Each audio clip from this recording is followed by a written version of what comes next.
Expand your vocabulary with our Core 2000 Words ebook. It's free and packed with essential expressions that you'll use on a daily basis. Start building your vocabulary today. Click the link in the description below to download your free Polish ebook before it's gone. Hi everybody, I'm Marzena from PolishPod101.com. Do you know what monsters Polish people are scared of? In this lesson you will learn about 3 scary monsters in Poland.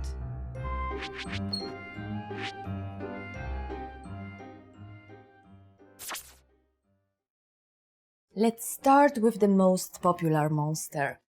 Rusałka. Rusałka. It means water nymph. The rusałka is a woman who died before getting married. If a woman dies an unfair death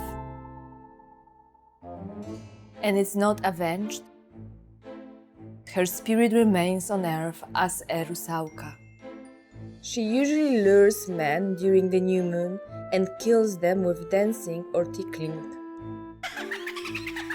That sounds pretty scary, right?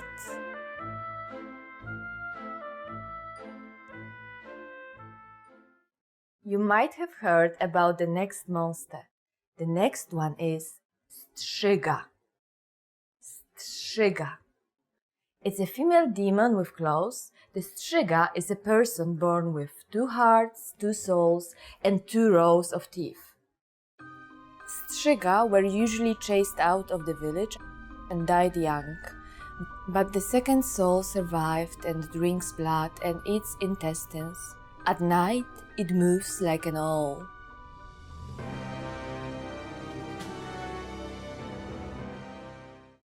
Okay, here is the last monster. Zmora. Zmora. Have you ever heard of this next one? This means evil spirit. The Zmora is the spirit of a person and vicious half-demonic creature. Some say this is the wandering spirit of a person trapped in deep sleep or a coma. It causes nightmares and sleep paralysis. It sucks a person's life force while sitting on the victim's chest, but it cannot kill.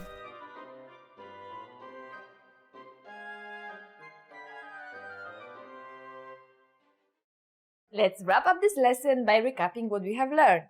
Listen to the names of each monster and repeat after me.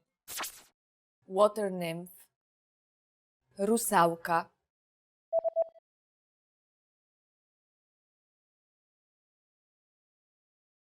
Rusałka. Female demon with claws. Strzyga.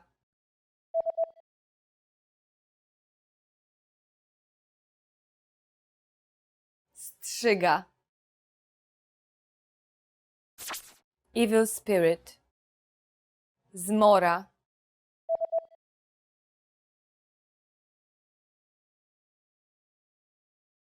Zmora.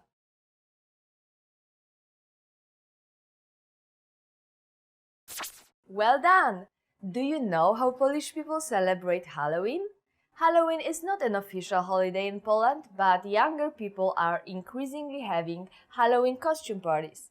All Saints and All Souls Days are observed on the first 2 days of November with rituals to commemorate the souls of the departed. And that's it! You just learned about 3 of the scariest monsters in Poland. Now, learn Polish twice as fast by downloading all your PDF cheat sheets, including survival phrases, pick-up lines, business etiquette, and more. Check out the description below and go to PolishPod101.com now. I will see you next time. Dziękuję i do zobaczenia!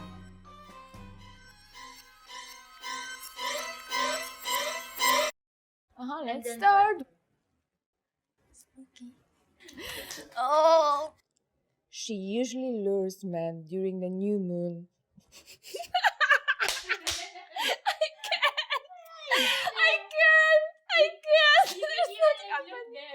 Oh, that sounds pretty scary. Kurwa mać! You just need that part.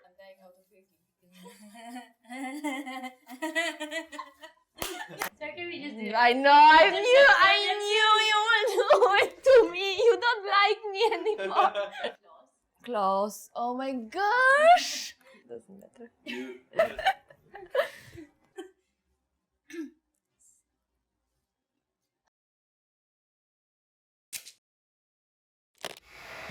How are your Polish listening skills? First, you'll see an image and hear a question. Next comes a short dialogue. Listen carefully and see if you can answer correctly. We'll show you the answer at the end. Are you ready? Mężczyzna składa reklamację produktów, które kupił online. Co mężczyzna wymieni? Tu obsługa klienta. Przepraszam, dostarczono mi moje zakupy, ale to nie to, co kupiłem. Bardzo mi przykro. Co dokładnie się nie zgadza? Zamówiłem kurtkę z 3 guzikami, a ta, którą dostałem, ma tylko 2. Rozumiem. To musi być zły model. Bardzo pana przepraszam. Wymienimy ją natychmiast, więc czy mógłby pan zwrócić nam tą, którą pan ma? Tak. Poza tym koszulka wygląda inaczej niż ta, którą widziałem na waszej stronie. To nie to, czego oczekiwałem, więc ją też chcę zwrócić. Co jest inne? Myślałem, że to t-shirt bez kołnierzyka, ale okazało się, że to koszulka polo z kołnierzykiem. Rozumiem. Czy odciął pan już metkę? Tak, ale to naprawdę nie to, co jest na zdjęciu. Czy mogę ją nadal zwrócić? Proszę pana. Mamy w ofercie koszulki z i bez kołnierzyka. Nasze dane wykazują, że wybrał pan tą z kołnierzykiem. Naprawdę? W takim razie musiałem kliknąć na to, co nie trzeba. Możemy wymienić produkt, jeśli ma on nadal metkę. Będzie jednak trudno, jeśli została ona już odcięta. Rozumiem. W takim razie możecie wymienić kurtkę? Oczywiście. Jeszcze raz przepraszam za niedogodności. Co mężczyzna wymieni?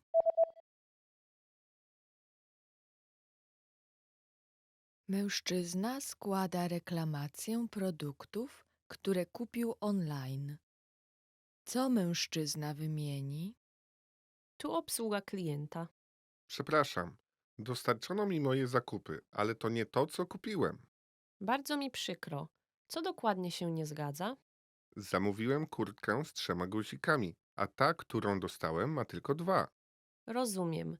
To musi być zły model. Bardzo pana przepraszam. Wymienimy ją natychmiast, więc czy mógłby pan zwrócić nam tą, którą pan ma? Tak. Poza tym koszulka wygląda inaczej niż ta, którą widziałem na waszej stronie. To nie to, czego oczekiwałem, więc ją też chcę zwrócić. Co jest inne? Myślałem, że to t-shirt bez kołnierzyka, ale okazało się, że to koszulka polo z kołnierzykiem. Rozumiem. Czy odciął pan już metkę?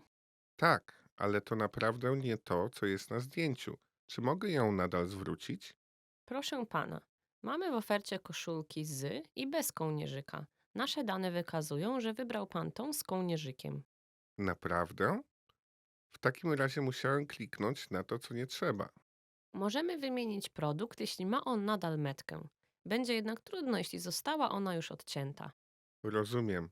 W takim razie możecie wymienić kurtkę? Oczywiście. Jeszcze raz przepraszam za niedogodności. Did you get it right? I hope you learned something from this quiz. Let us know if you have any questions. See you next time.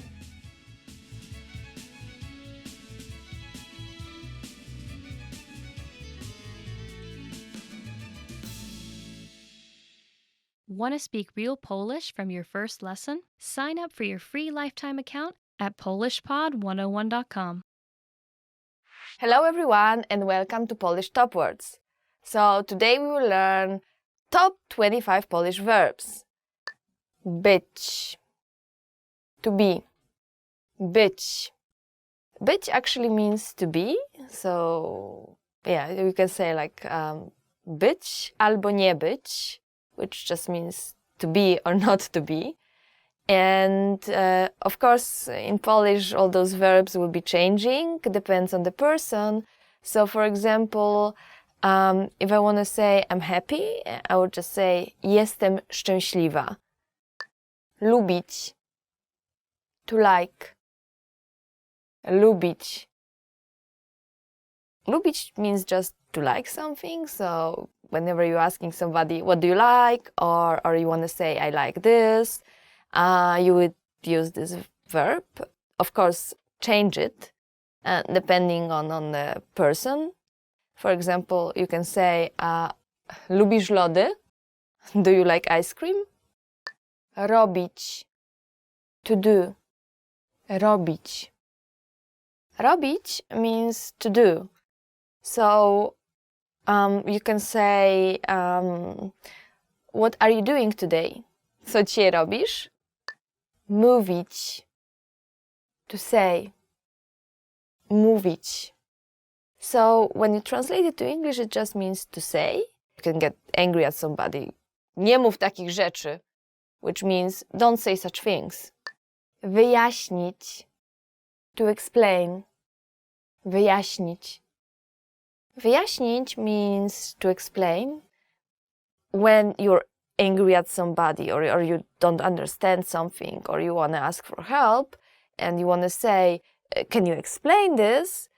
You can use this one and you can say, możesz to wyjaśnić? Can you explain this? And depends on your tone, it can be asking for a favor. Możesz to wyjaśnić? Or it can be getting really angry at somebody and just willing them to, explain why they did it and say, możesz to wyjaśnić? Słyszeć. To hear. Słyszeć.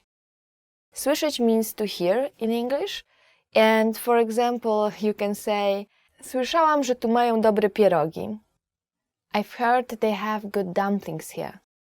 So if you're a girl, you would say słyszałam, I've heard. If you're a guy, you would say słyszałem. So słyszałam, słyszałem. It will change a little bit depending on the gender. You can basically take this sentence and put something different at the end and use it as a kind of set phrase. Słyszałem, że, słyszałam, że. Iść. To go. Iść. Iść means to go. So when you want to ask your friend, where are you going? You can say, gdzie idziesz? Wiedzieć. To know. Wiedzieć. Wiedzieć is translated to English as to know, and it is a little bit tricky verb because people often confuse it with another verb, znać, and both actually are translated as to know into English. So, for example, you can say, nic nie wiem. I do not know anything. Nic nie wiem. I do not know anything. Widzieć. To see. Widzieć. Widzieć means to see. So if you saw like something very weird on the sky, like something that looks like a plane and it's not, and you are not sure if you're actually seeing it or not, you can ask your friend if he or she is seeing it too, saying, widzisz to? You see this? Przyjść. To come. Przyjść. To come. For example, you are at the party and you want to know who is coming. So you ask your friend who is the organizer. Kto przyjdzie na przyjęcie? Who is coming to the party? Myśleć. To think. Myśleć. This one is pretty important since it means to think. When you go shopping with your best friend and you are trying on different clothes and then, you see her in a very, very nice dress, you can say, myślę, że ci to pasuje. I think it suits you. Patrzeć. To look. Patrzeć. Which means to look. So, for example, you can say when you saw something weird and you want to show it to your friend or something interesting, popatrz tam. Look there. Chcieć. To want. Chcieć. Which means to want. If you have everything you ever wanted and you don't want anything anymore, you can say, niczego więcej nie chcę.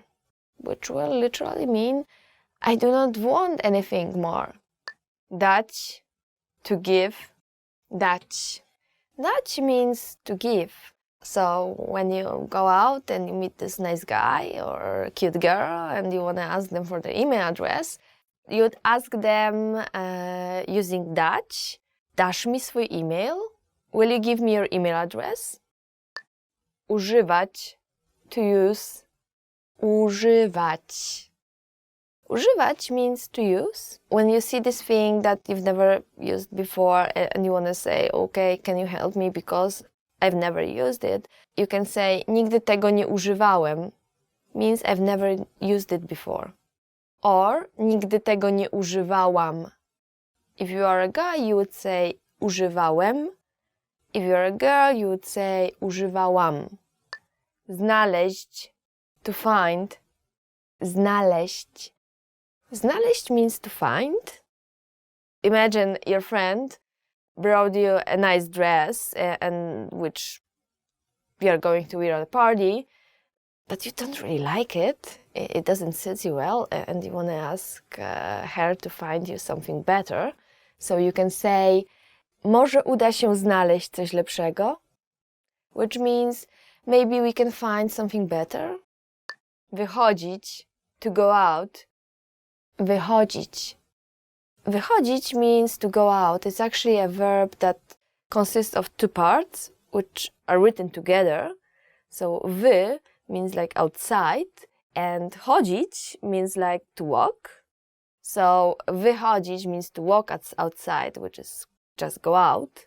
For example, let's imagine you live with your friend and she is going out somewhere and you want to ask her what time are you going out. You can say, o której wychodzisz? Zapytać, to ask. Zapytać. Zapytać means to ask. Sometimes when you want to ask for something which is very difficult to ask for, and, you know, just to be nice, you want to say like, can I ask you something? In Polish you can say, czy mogę cię o coś zapytać? Or you can even ask, excuse me, can I ask you something? Przepraszam, czy mogę cię o coś zapytać? Pracować, to work. Pracować. Pracować is an interesting word. It actually means to work. So you can use it when you want to say, I have never worked in such a company. Nigdy nie pracowałam w takiej firmie. Or if you're a guy, you would say, nigdy nie pracowałem w takiej firmie. Wejść, to enter. Wejść. Wejść means to enter or to come in. Well, when your friend visits you and you want to just say, please come in, please, or just, you know, you can say, wejdź proszę, which means literally, come in, please. Czuć, to feel. Czuć, to feel. This one can be pretty useful if you want to say that you do not feel well today and you want to skip work or skip your classes or just cancel some appointment. You can say, źle się dzisiaj czuję, which means I'm feeling bad today. Próbować, to try. Próbować. Próbować means to try. Let's say your friend is visiting and you made this wonderful food, amazing dishes, and you want him or her to try it. You can invite them saying, spróbuj to, which means try it. Zostawić, to leave. Zostawić. Zostawić means to leave. When you're angry or irritated and you don't want people to talk to you and just leave me alone, please, you can say, zostaw mnie w spokoju. Zostaw mnie w spokoju. Which means leave me alone. Zadzwonić, to call. Zadzwonić. So, zadzwonić means to call. And let's say somebody calls you and you cannot really talk right now, so you want to say, okay, I will call you back later. You just say, zadzwonię potem. I will call later. Biegać, to run.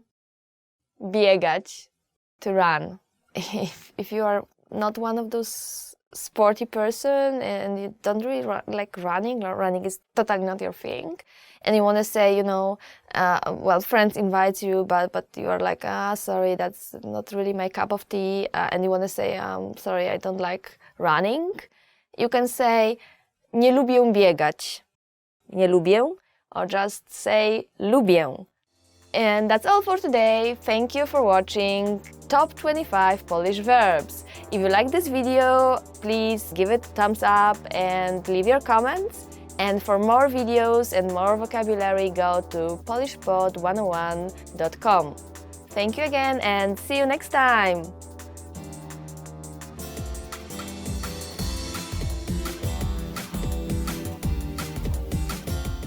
Hi, welcome to Top Polish Words. My name is Marzena and today we will learn 20 words you will need for the beach. So let's start. Okulary słoneczne. Sunglasses.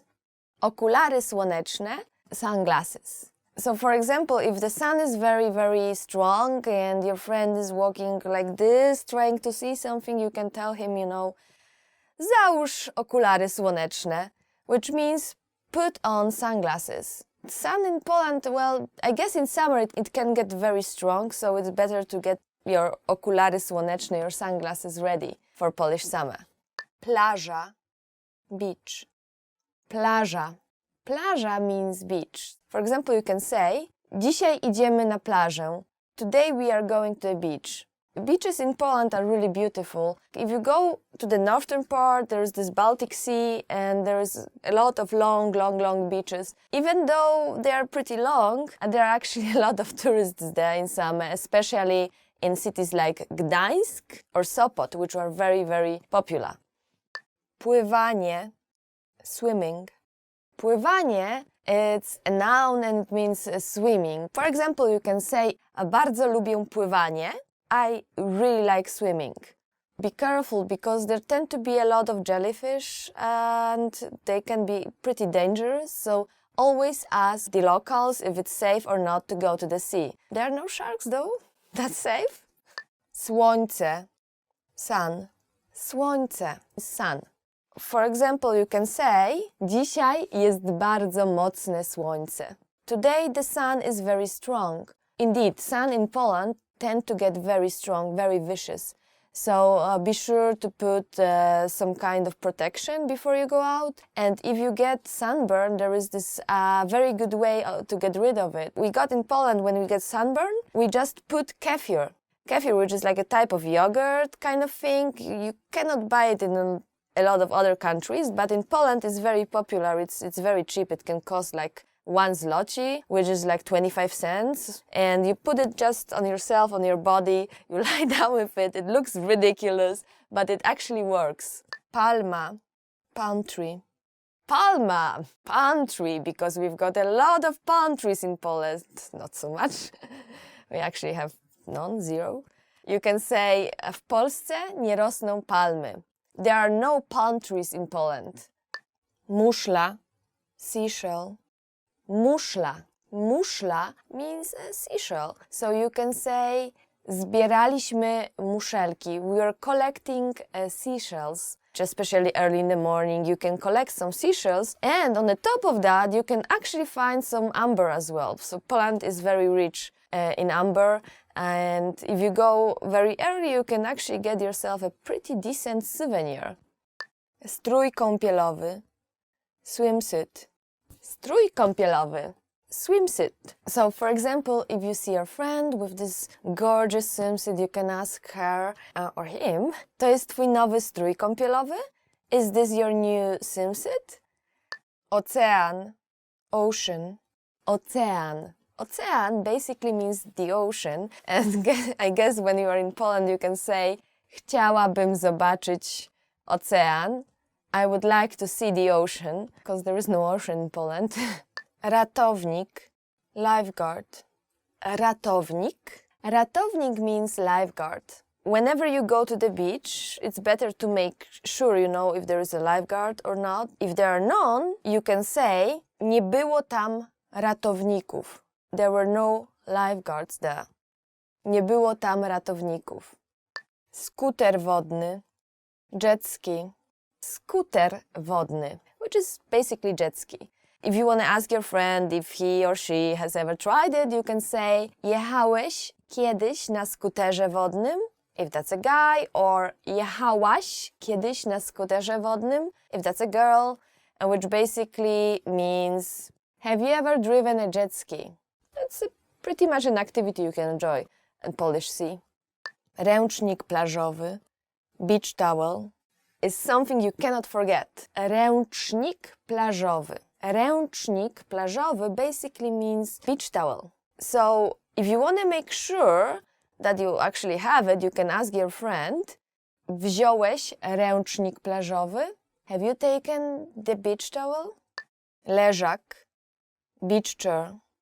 Leżak, beach chair. It actually comes from a verb, leżeć. Leżeć means to lie down, so leżak is a thing to lie down on, which is a beach chair. Wypożyczymy leżaki. We will rent the beach chairs. Zamek z piasku, sandcastle. Zamek z piasku. Zamek z piasku means the sandcastle. So you can say, zbudujmy zamek z piasku. Let's make a sandcastle. This was one of my favorite activities when I was little. Chłodziarka, cooler. Chłodziarka. Chłodziarka is a type of cooler. So something that will help you, keep your water cold for hot summer. Włóż napoje do chłodziarki. Put the drinks in the cooler. Przypływ, tide. Przypływ, which means tide. And for example, if the tide is already over, you can say już po przypływie, which basically means is already after the tide. Przypływ, actually it's like made from two words, so przy and pływ. Pływ is from pływać, like swimming, and przy it means like getting closer. So basically it means like swimming closer, like the water is coming closer. That's why it's przypływ. Opalenizna, tan. Opalenizna means tan. Masz fajną opaleniznę. You've got a wonderful tan, which is a good thing to have in Poland. Snurkowanie, snorkeling, snurkowanie, snorkeling. But actually it's a pretty new word. I myself, I didn't know it. It's not a huge activity, you can do in Poland, to be honest. But if you go anywhere else with your Polish friends, you will probably find it very useful. Nie lubię snurkowania. I don't like snorkeling. I actually myself love snorkeling. Japonki, flip-flop. Japonki. It's flip-flops, but also means Japanese girls. It's probably because, flip-flops like that are very common in Japan, I guess. Or I guess that's our image of it. Kupiłaś już japonki na lato? Have you already bought flip-flops for summer? Krem do opalania, sunscreen. Krem do opalania, sunscreen. If you want to make sure that your friend will take one, you can just, say, weź ze sobą krem do opalania. Take the sunscreen with you. Bikini, bikini. Bikini, which basically is bikini. I guess the accent is different, more Polish. Bikini. Oh, and when you trained a lot before summer and you are in your bikini body, you can say, dzisiaj założę bikini. Today I will wear a bikini. Thank you for listening, and once again, my name is Marzena, and today we done 20 words you will need for the beach. If you like this video, remember to like it and to check out polishpod101.com. Thanks again and see you next time. Dziękuję.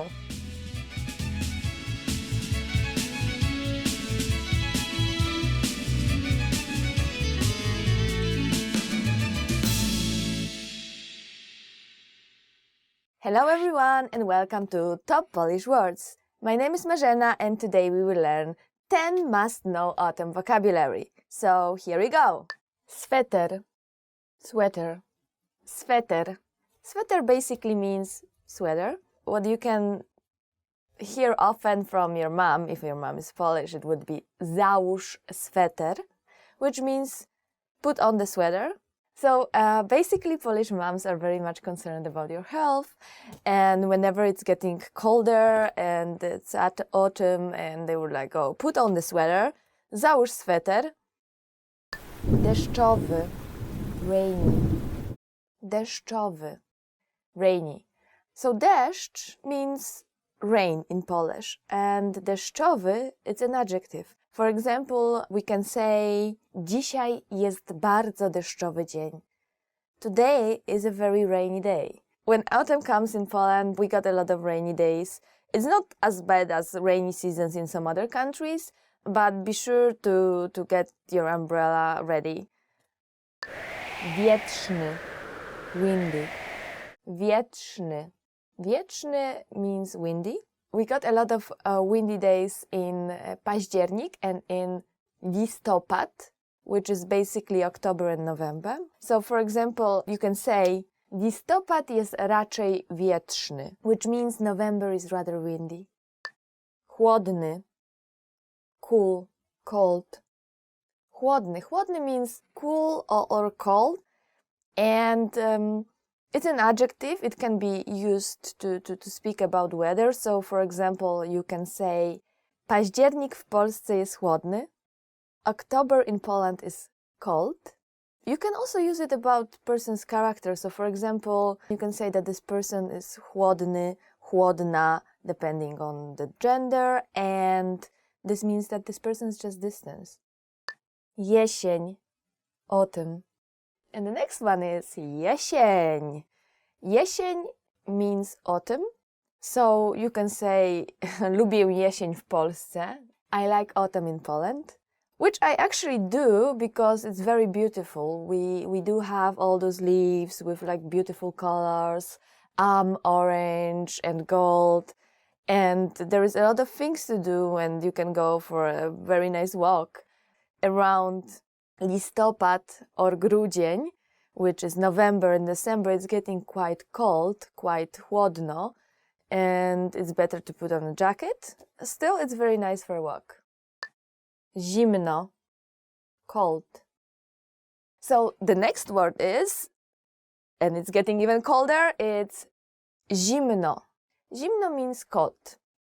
So we already got chłodny, which was cool or cold, and this is an adjective. And you can say chłodno to make it an adverb. Zimno is an adverb and it means cold.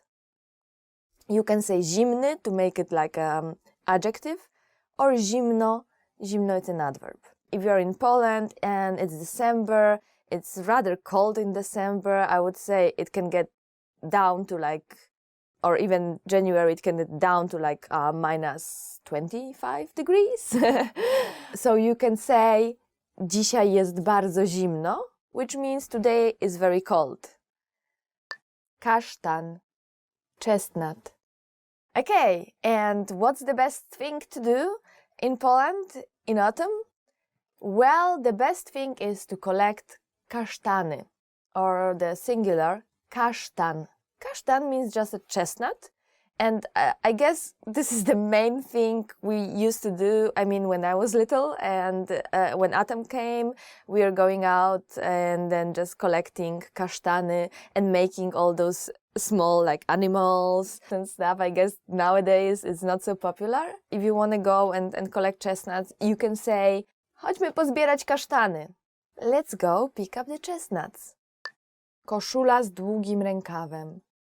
Long sleeved shirt. Okay, so if your mom don't tell you, please put on your sweater, she will probably tell you, please put on a long sleeve shirt, which is koszula z długim rękawem.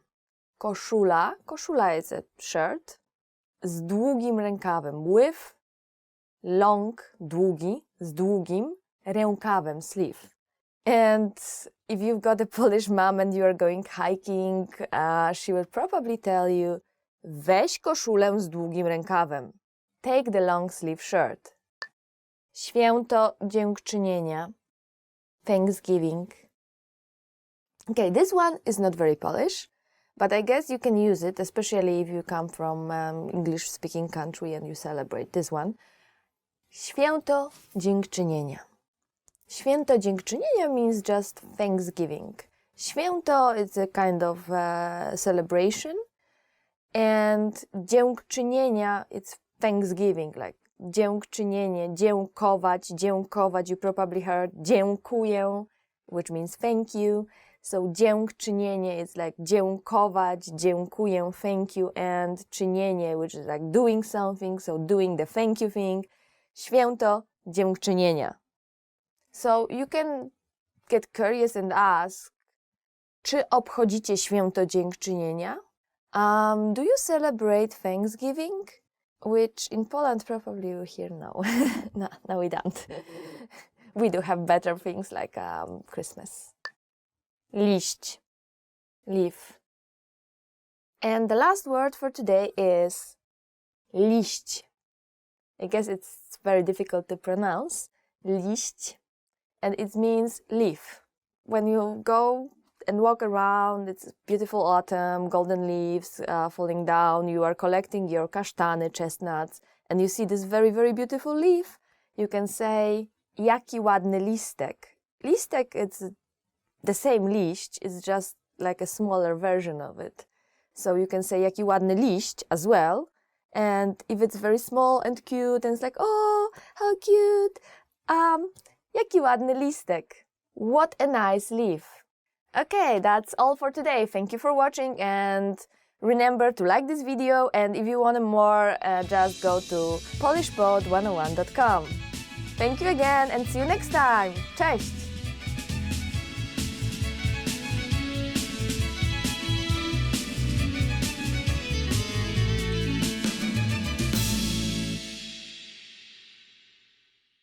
Expand your vocabulary with our Core 2000 Words ebook. It's free and packed with essential expressions that you'll use on a daily basis. Start building your vocabulary today. Click the link in the description below to download your free Polish ebook before it's gone.